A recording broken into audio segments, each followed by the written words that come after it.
This webinar is dedicated to answering questions that we have received from those of you who have expressed interest in joining our service provider pool. My name is Evans Chinembiri, and I lead an amazing team that makes up the WE4F Southern and Central Africa Regional Innovation Hub. In the coming presentation, my colleagues and I will share with you critical information about who we are, the call itself, and answer some of the most frequently asked questions we have received regarding this specific call. I also want to take this opportunity to again remind you that we're recording this session so that we can post this to those who couldn't make the session and give everybody an opportunity to get the same amount of information. I'm going to share my slides with you now. If you give me a moment. Okay. I hope you can all see that. Can I get a thumbs up sign if you can?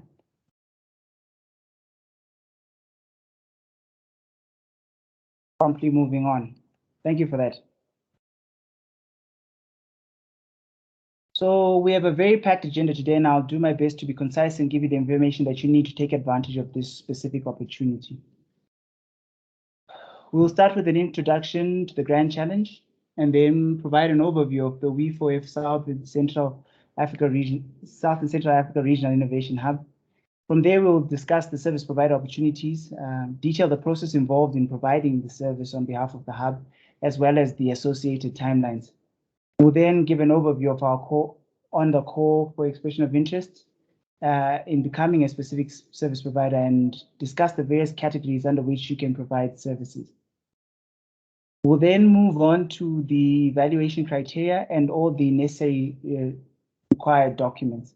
And then we'll close off the session with an opportunity to review some of the questions we've received to date, as well as get some questions from those who are in the meeting itself.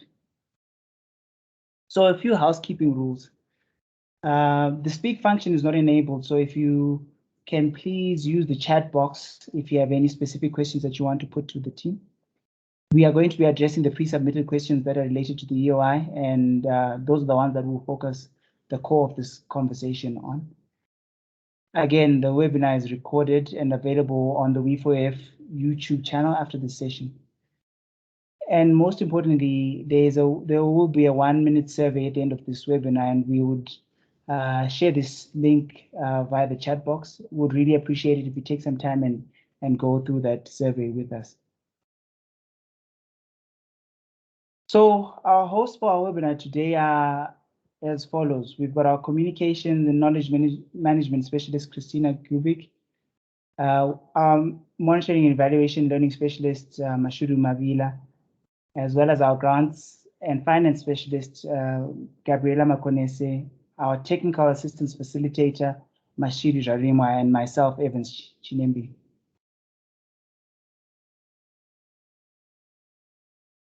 As we discussed, we'll go through the part where I discussed the principles around the Grand Challenge itself. WE4F is a second-generation Grand Challenge for development that continues the partnerships of its predecessors, securing water for food and powering agriculture, with the BMZ through GIZ, as well as the Netherlands government, as well as USAID funding, all coming together to work together. The WE4F program itself, the Grand Challenge, builds on the lessons learned from the securing water for food and powering agriculture programs to accelerate innovations operating in the water, energy, food nexus. We are part of a network of regional hubs that work very closely with local, national, and regional institutions, as well as NGOs, networks, research institutions, all with the common goal of increasing food production through sustainable water and energy use. We are looking for partnerships in every region that we work, and we believe it's crucial that we have these localized partnerships. This is centralized in the expression of interest that we were discussing today. So at a very high level, we've got the West Africa Regional Innovation Hub that's based in Ivory Coast, the East Africa Hub that is based in Kenya, the Middle East, North Africa hub based in Lebanon, the South and Southeast Asia hub that's based in Thailand, and us, the latest of the five, the South and Central region that is based in Pretoria. WE4F, the regional project seeks to provide grants to existing and promising innovators through regional competitions. We provide technical and financial assistance to innovators, and by financial assistance we mean grantee instruments, matchmaking with financing sources and potential innovators, such as investment and impact funds, as well as providing capacity development and training for innovators. Through our engagement, we seek to facilitate knowledge generation and exchange on the water and food energy linkages. This includes engagement at regional and sectoral networks.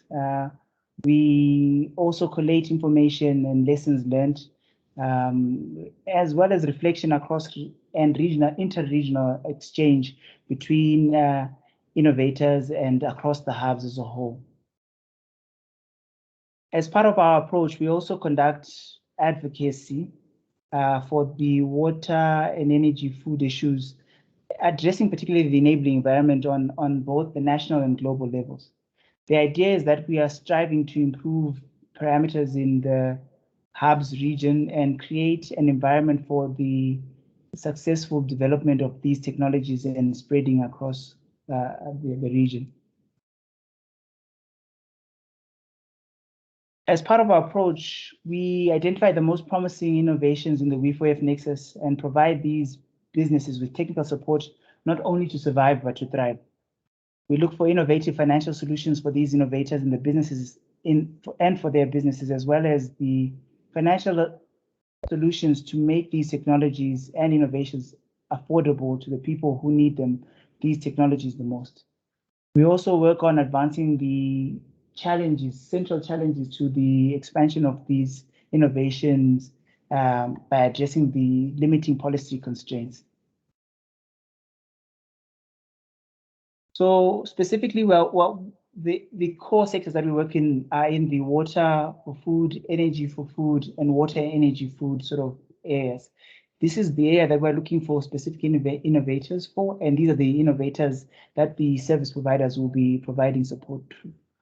At this stage, we are in the process of identifying them. We've got a current call for innovations that's out and is open, and it's a great opportunity for those who might have an interest for that.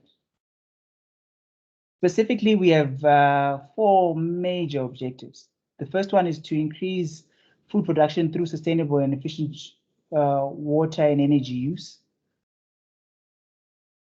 In addition to that, we aim to increase the income for what we are calling the base of pyramid category or demographic, particularly focusing on both women and men. And we seek to provide technical assistance and capital to innovators to meet the challenges of the nexus as they identify them. Over and above this, we promote climate and environmental resilience and work towards the protection of biodiversity in the community that we operate in.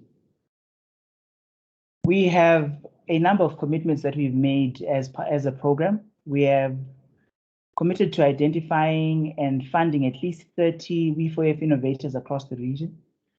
We've also committed to supporting innovators in reaching a minimum of 1 million smallholder farmers and other end users, which include 250,000 women. We seek to increase investment to innovators by at least $7.5 million and integrate gender, environmental sustainability, and base of pyramid in all the interventions that we execute. Ultimately, we're seeking, well, like I said earlier, we're seeking to help farmers increase food production while increasing water and energy efficiencies and enhance the enabling environment for WE4F innovations through advocacy and capacity building activity. So we have 3 implementing partners that are executing this project. We've got Tetra Tech, the lead that is driving this project, and the prime contractor. We are, as Tetra Tech, we leading the project management and the grant making aspect of the hub. We are working with Open Capital, who are the investment and transaction advisories, as well as the International Water and Management Institute, IWMI, which is leading the policy and regulatory support. At this point, I'll pause here and hand over to my colleague, Mashiri, who will take the presentation on from here. Over to you, Mashiri. Thank you very much, Evans, for that concise introduction and overview of the WE4F program as it relates to Southern and Central Africa. As you have already heard from Evans, my name is Mashiri Zvarimwa. I am the Technical Assistance Facilitator for the WE4F Southern and Central Africa Regional Innovation Hub, and I'm here today to take you through this technical assistance section of the webinar. So I wanted to start by really letting you know that by joining our pool of pre-vetted service providers, there is actually a number of opportunities that you as an organization stand to benefit from. I will just really go through a few of them here, but there's quite a number of opportunities, as you can imagine.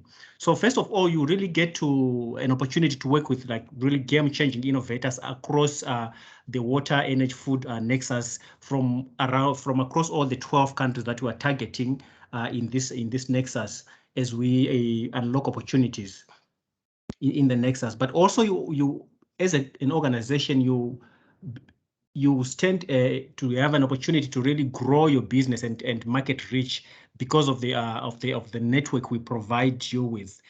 And by also becoming part of our pre-vetted service providers, you stand a chance really to strike some really good collaboration deals with some of our innovators and our partners and the like. But like I said, the list really is quite long, but I just thought I would just mention these few for the purpose of this webinar. So let's go through the pre-vetting process and timeline. In other words, you are aware that as we speak today, we've already issued our expression of interest, a solicitation document, and that is the reason why you are here. So the deadline for the submission of that solicitation for expressions of interest is coming up very fast on the 14th of December.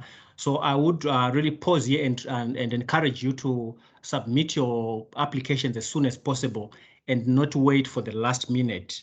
So as soon as the deadline lapses, we will go through all the applications to evaluate and vet them to just check if they meet the required criteria and guidelines, after which we will be able to confirm which organizations or which companies would have made it through to our pre-vetted database. And we should be able to do that by the 28th of December, 2021. I will briefly also take you through the process really that we will be going through in the event that you are actually successful in becoming part of the pool that we're trying to create here as a service provider. So there will be a two-tier process to this. The first one being the service provider procurement, and the second one being the technical assistance delivery itself. So the first part that deals with the procurement of a service provider really is a process which we will go through in the event that you are successful as our pre-vetted service provider, and there is actually a need for us to engage you on a particular instance of a technical assistance or service needed by one of our innovators.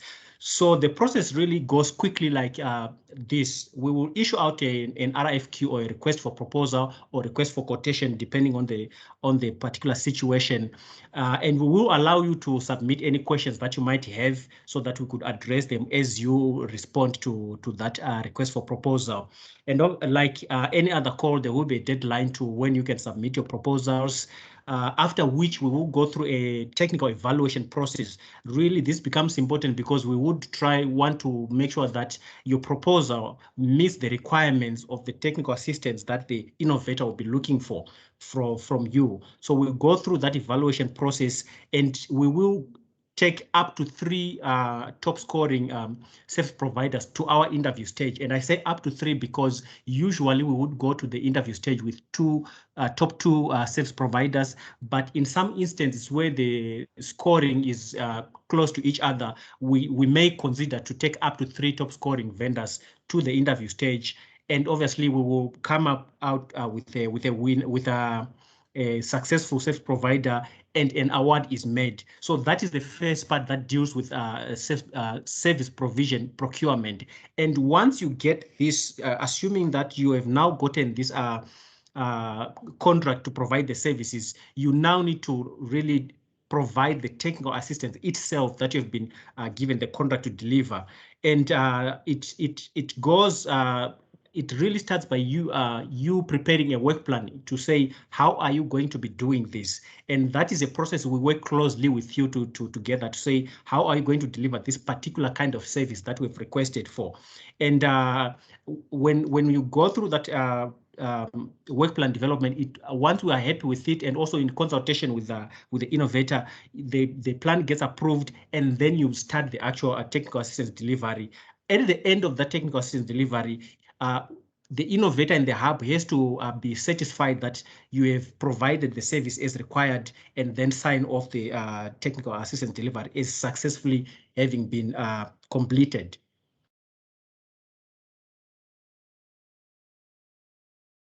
So this is a kind of like a eagle's view of our presence in Central and Southern Africa. We are targeting 12 countries across Central and Southern Africa, all the way from Chad to Central African Republic, DRC, coming down to Namibia, Angola, all the way. I'm not going to list all these countries, but these are actually the countries that we will be targeting. And really the key takeaway from here is that we would expect you as a service provider to be incorporated in at least one of these listed countries so that you'll be able to provide the required services.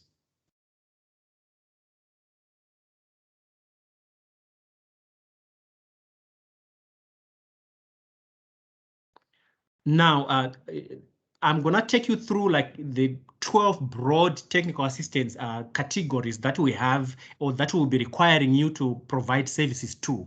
And in these 12 broad categories, there are subcategories. So how it works is, for example, if you were to apply as an investment readiness service provider, that's just one broad category. But within that category, there are subcategories that actually speak to the particular technical assistant instance that you might be required to provide. You are not necessarily going to be asked to provide all the services listed under each category, but you may be required to provide particular services within that. So, for example, in the investment readiness category, you may be asked to provide accounting and financial due diligence as a technical assistant to a particular innovator, but not necessarily everything. And also, you may also be able to actually be providing maybe services across maybe 2 or 3 broad categories, and also their subcategories. So you do not necessarily have to be able to provide services across all 12 categories. You just have to be at least in one of these categories, and therefore, when you're like that, you qualify to go through this process. So this is really just a continuation of the 12 broad categories that constitute our service provision. But I think I will just hone in here on the base of the pyramid. We really take serious consideration for the services that really impact our base of the pyramid demographics, the poor, smallholder farmers and the like. So issues of environmental sustainability, issues of the base of the pyramid are really key to all our operations. So even as we provide our services, we will obviously be taking into account, like, the environmental sustainability issues and the base of the pyramid issues across, really embedded across all our operations. I will pause here and would like to hand over the next part of the webinar to my colleague, Gabriela Makonese. who is our finance and grant specialist, to take you through the next section of the webinar. I thank you very much for taking time to listen to the technical assistance section. Over to you, Gabriela. Thank you, Mashiri, and everyone for joining us today. We will be going through the evaluation criteria, the required documents, and a brief Q&A session at the end. So in terms of the pre-qualification criteria, this is grouped in 3 categories, namely the management capacity and profile, which has a weight of 30, your technical capacity, which has a weight of 40, and your past and illustrative performance with another weight of 30. So under your management capacity and profiles, we will be expecting to see a comprehensive submission of your firm or your individual profile. You are required to indicate your ability to manage and execute the technical assistance services to our innovators or awardees or grantees, as they are known in other terms. You'll also be required to demonstrate your experience in the relevant technical assistance service categories. Under technical capacity, we will be looking for clarity and detail on your team profile, as well as the services that you're offering. Under past and illustrative performance, we will be looking for your track record in delivering similar services, while highlighting key outcomes and efficiency in delivery. And in terms of the documents that we'll be requesting from you in the pre-selection under the pre-selection criteria will be the proof of incorporation and the proof of registration or the copy of your business license. We understand that in some countries, this is one document, so one submission is allowable in these instances. We'll also be looking at a certification that your company is not owned in any part by any government entity. I will go through the template after this slide. And then we'll also be requiring a DUNS number or a SAM registration. These are put here as optional, as this is available to the companies who have experience working with the federal agency. So it's not a problem if you don't have this information, but we would strongly encourage you to register your company. I will rely on my colleague Mashudu to post the links for the registration in the chat for those who need it and don't have it at this point. And post-selection, I'll be dealing with you to furnish your supplier setup form, your banking information form, and your foreign source income statement form. But this is, of course, at a later stage, and I'll be dealing with you on that. So this is the template I was referring to. This is just a copy and paste on your company letterhead. We would require that an authorized company signatory signs this with their name and designation and a company stamp if you have one. So we will be going through 15 pre-submitted questions, but if you have any additional questions, there'll be a live Q&A session at the end of this. So please feel free to pop in your questions into the chat, where my colleagues will be addressing those that we're not addressing in the chat, in the presentation. Okay, so the first question, will current operating status in a country be required for a service provider to provide technical assistance to innovators in that country, or will service providers be allowed to travel outside their existing countries of operation to provide technical assistance to innovators? So you are required to have your experts physically working in the target country that you would be indicating that you'd like to work in, as international travel is not a reimbursable expense. What is the meaning of nonprofit organization, or NPO? Is a nonprofit organization eligible to apply as a service provider under the call? So a nonprofit organization, or an NPO, is a legal entity that does not earn any profits for its owners. And both an NPO and a for-profit organization are eligible to apply as service providers under the EOI. So in case of a subsequent RFP or request for proposal, what would be the name of the contracting authority? That is Tetra Tech. Question number 4, Do service providers have a right to exit after being impaneled? So this is after you've made it through the current stage. Can they choose not to participate in any RFP? The short answer is yes. We exercise flexibility here. Service providers can stay in the pre-vetted pool, but choose not to respond to the RFP. So choosing not to respond to an RFP will not be taking you out of the pre-vetted pool. Service providers can notify the hub at any time that they are no longer interested to be part of a pool and not participate in future RFPs. Question number 5, are impaneled service providers allowed to form consortiums with partners of complementary capabilities? Can consortiums be formed for the impaneled process? So this is not allowed. You're not allowed to form consortiums. Due to the scope of assignments, the hub will only pre-vet individual organizations.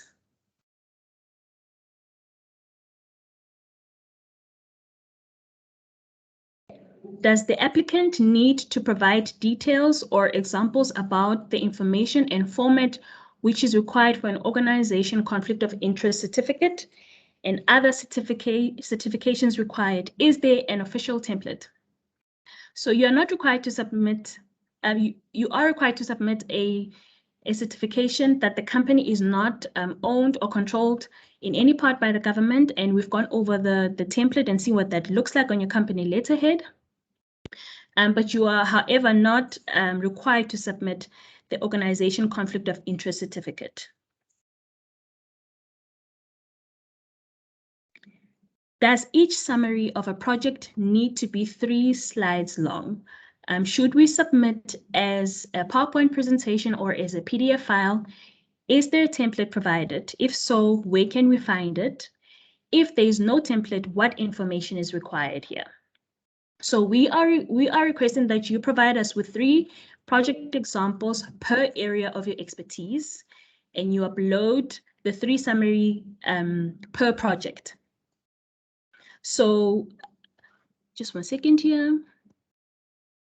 We will not be providing a template while each 3, the hub will not provide a template, but we will be requiring from you to submit a 3-slide project summary, which should include the name of the project, the contract value in USD, the funder, the location, the description of the project activities in detail, the technical assistance type that you were providing on that specific project, the period of performance, and the key achievements and outcomes.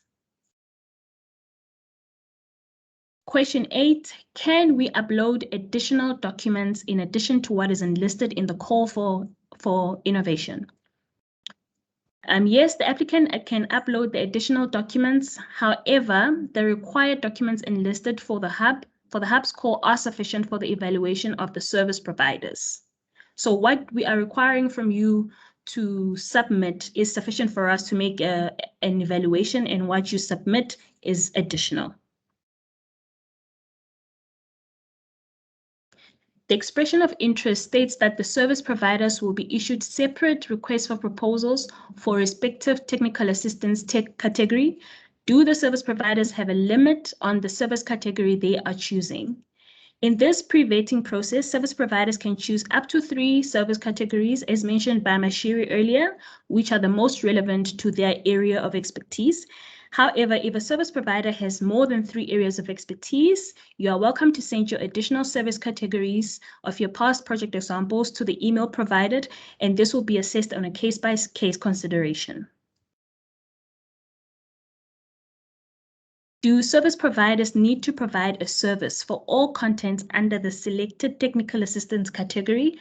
For example, if a service provider selects investment facilitation as their technical assistance category, do they need to provide workshop training for all 3 contents under it?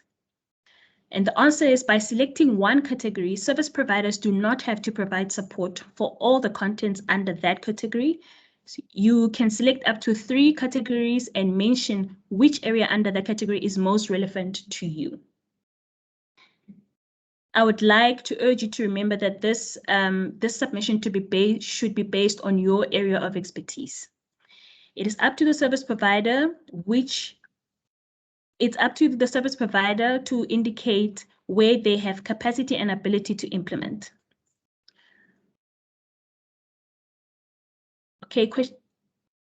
Okay, number 12. Will the selected service providers cover all 12 categories? I think this was a question that I noted in the chat. I'm trying to take a note of these as I'm speaking.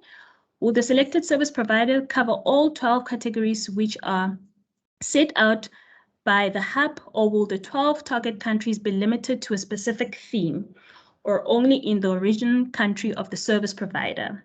It's not necessary for you to perform only in your country of origin. In fact, the selected service provider may be working in any of the 12 target countries on a specific theme. It is up to you, the service, one slide back, please. It's up to you, the service provider, on whether to determine that you have the capacity and ability to cover a few or all the target countries, keeping in mind the local government regulations permitting your organization to operate locally, as well as the time zone to mobilize the required resources, the travel restrictions, and the cost implication. Are there any specific geographies in each country that the hub has in mind to roll out the program? So the hub does not have any specific geographic focus in any country. For example, if you're in South Africa, we would not be saying that we're focusing in KwaZulu-Natal. The geographies and working areas depend on where the innovators are currently working in and their expansion plan.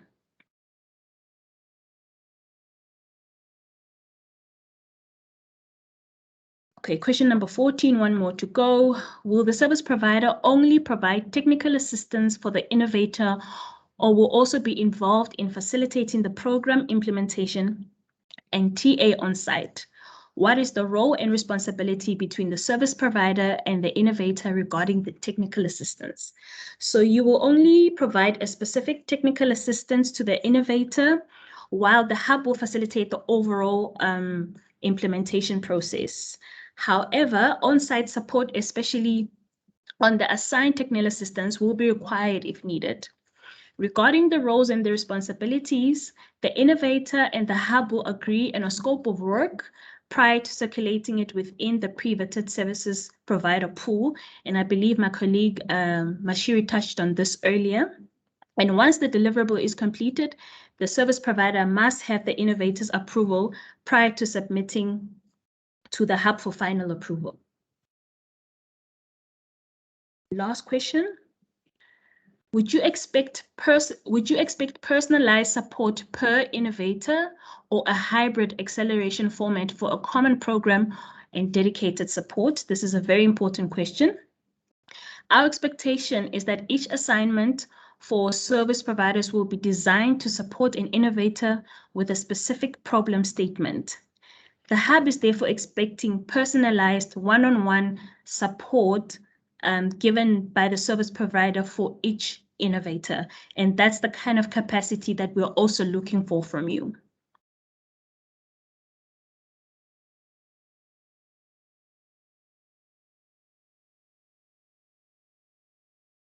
All right, then thank you so much, Gabriela, for that presentation. I think you've covered most of the key aspects that we received in advance. I'd like to take this opportunity to ask our colleagues manning the chats if there's any pressing questions or any key pressing question themes that have come up that we can perhaps try and address whilst we still have a little bit of time. Christina or Mashudu?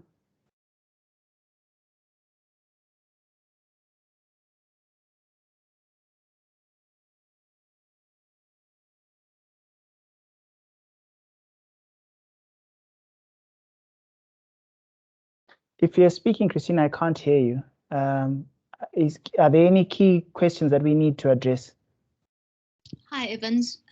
So we had a question on, is it only corporate entities that would be considered, or can an individual apply?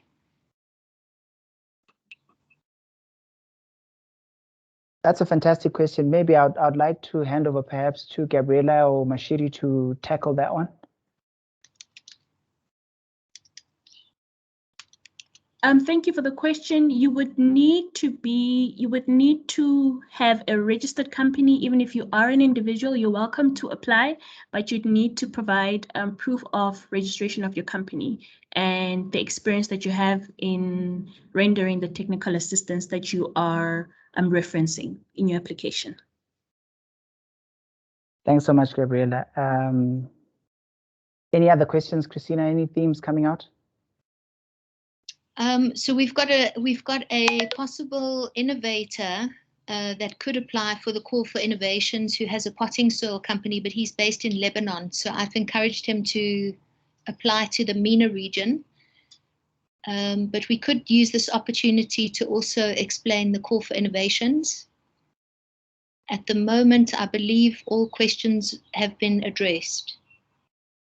Thanks for sharing that, and that's a great point. I think just for those who are on this call, I think it's prudent for us to just, as Christina directed, to note that we have a current call for innovations where we are looking to identify these 30 innovators that is currently open and running now.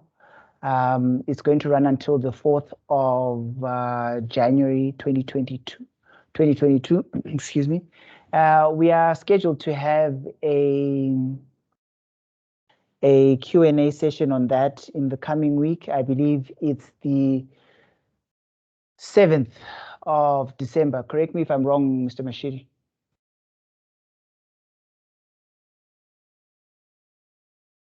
Yes, that's correct, Evans. I thought as much. So please feel free to go forward and make sure you make an application and give it your best shot. Share the link if you've got it. Follow, if you go to the WE4F on LinkedIn, as well as the various handles that we've got. I think Christina could put those in the chat bar, that you could then get extra information around that and that opportunity coming up. If there are there any more questions that you can see, any pressing questions that have popped up? Christina? Not at this stage.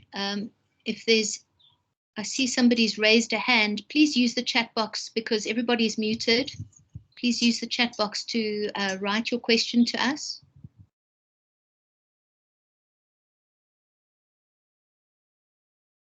And that's a spot on point, I think, to acknowledge that the current opportunity that we have running through the CFI is something that presents innovators a great opportunity to innovate and take advantage of the potential grant funding, technical assistance, and investment exposure, investment opportunities that we've got available. I think if there are no further pressing questions, I would like to ask everybody who's on this call to go on to scan this QR code and help us with our survey link. It literally takes 1 minute to complete. I would really be grateful to get your feedback on how this process went and if this information in this session is useful. So if you can take some time. Question, Evans, if I may interrupt.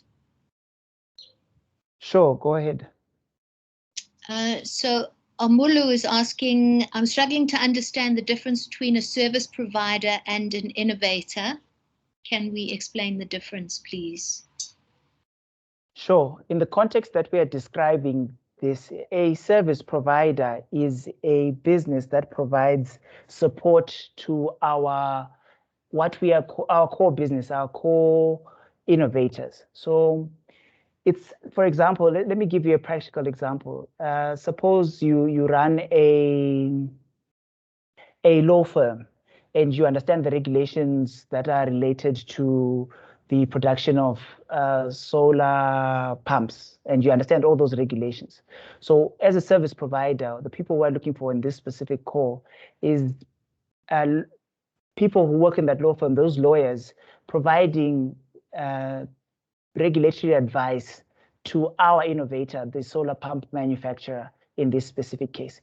So an innovator is the individual we are supporting to scale their innovation that has a WE4F innovation that is scalable and is what is the word, that is profitable. That's where the difference is. So an innovator designs the innovation, a service provider provides supporting services on behalf of the hub to technical expertise on behalf of the hub to the innovator. I hope that's clear.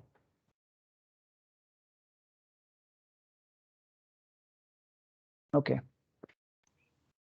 If we could get further clarity on the difference between a corporate and an individual, we have a question on individuals. What if your company is registered, but you have only provided services in your professional capacity in a corporate company? Yes, if I could go, and then maybe my colleague Gabriela could also have a take afterwards. But I think the reason why we did mention that you need to have a registered entity in one of these 12 countries is so that when you make an application, obviously you will be required to provide supporting documentation in terms of like some of the services you have done and the like. So it will be preferable that when you've got a registered company, then you provide supporting documents as to the services that that company has already provided, right? So it will be a bit difficult for you to say, I've registered a company, but I've worked on my own as an individual consultant elsewhere, and then you try to put that as a supporting service provision that you have done with that company. So I think that kind of mismatch between the company and yourself, I'm not quite sure how you would be able to streamline that together. But I'll probably let my colleague Gabriela also maybe chime in.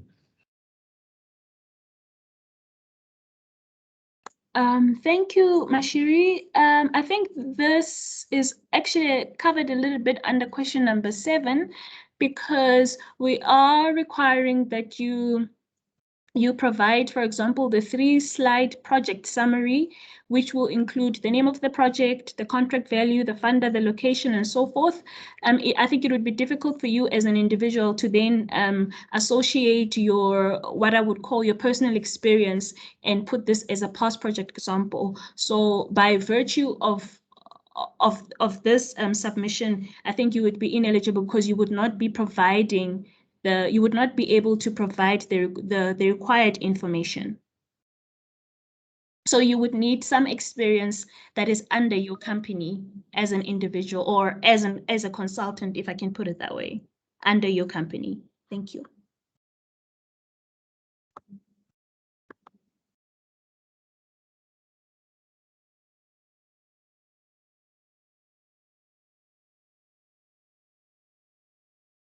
I think it's over to you, either Christina, if there's another question, or Evans. Sure. Christina, do we have any more questions?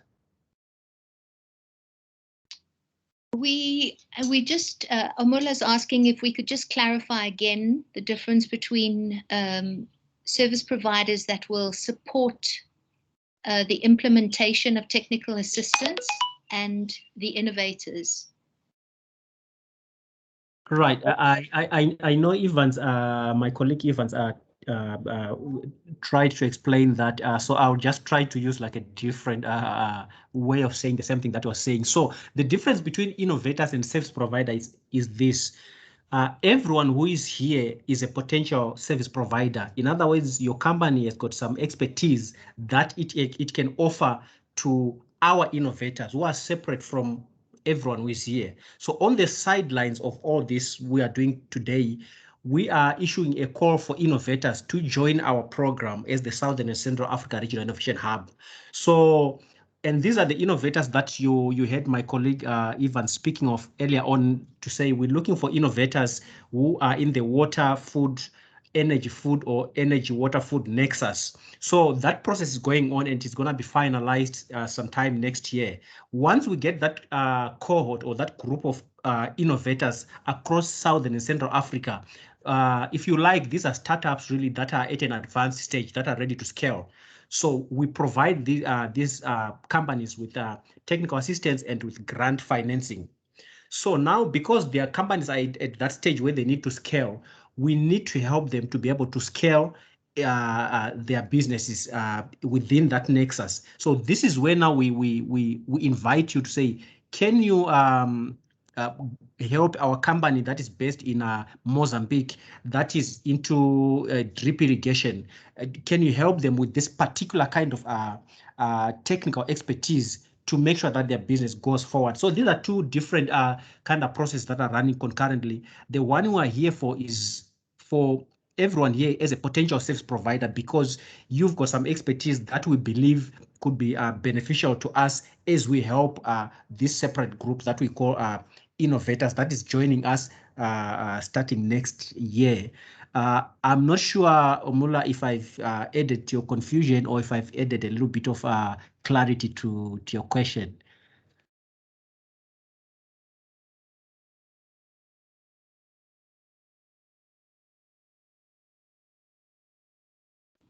Yeah, it seems that we've satisfied Omula. Thank you so much. Are there any further questions?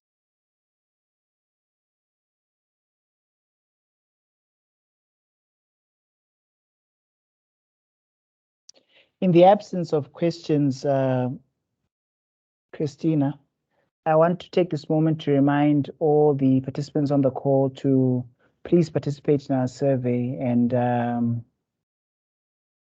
get some input on what you thought of how this webinar went, and get some insights and any specific questions that you've got.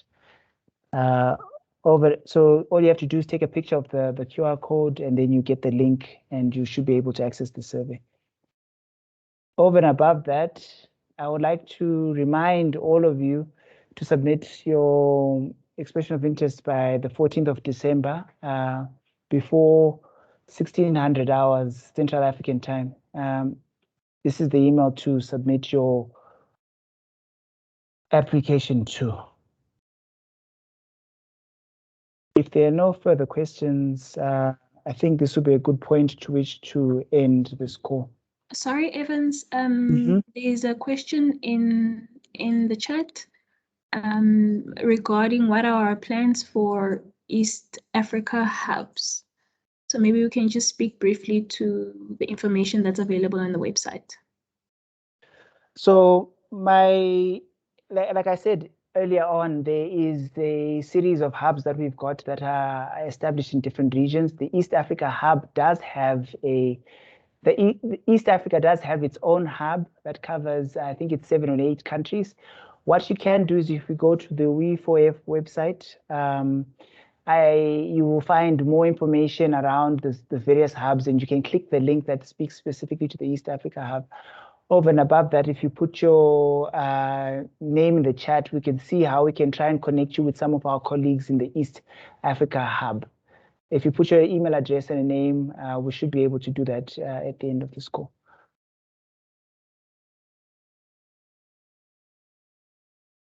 Are there any more questions? Not at this stage. So if you can't read the QR code, the survey has also been posted into the chat box. It literally takes 1 minute, and we'd love to hear from you. Thank you.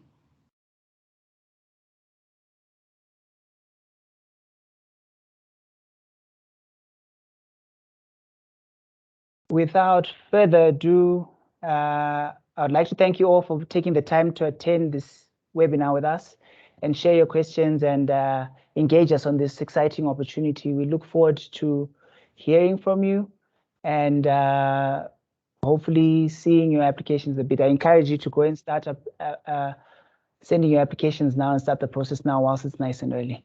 Thank you very much.